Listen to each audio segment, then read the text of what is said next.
Excuse me, বলে যান শুনছি। একটা উপকার করতে হবে। মিনিমাম 50 টাকা মানে? উপকারের চার্জ দিন। ও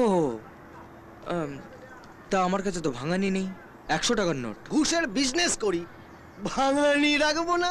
দিন, ভাঙে দিচ্ছি। ও বলুন কি উপকার করতে হবে। বলছি, তবে তার আগে 50 টাকাটা দিন। এটা পুলিশের পকেট, ওয়ান ওয়ে ট্রাফিকের মতন, খালি ঢোকার জন্য, বেরোনোর জন্য নয়। আচ্ছা। কি উপকার করতে হবে বলুন। এসপি বাংলায় যাব। ও এসপি বাংলা যাবে? নতুন এসপি তো এখন এসে পৌঁছননি। কেন বলুন তো? নতুন এসপি কে চেনেন? তবে চিনে নিন, চেনাশোনা না হলে খেল জমবে কি করে। নাম কি? নাম কি? মুন্না হোসেন স্যার। ওটা রাখুন। প্রথম দিন বলে ছেড়ে দিলাম, দ্বিতীয় দিন হলে বাকি দিনগুলো ভেতরে কাটাতে হবে। গাড়ি কোথায়?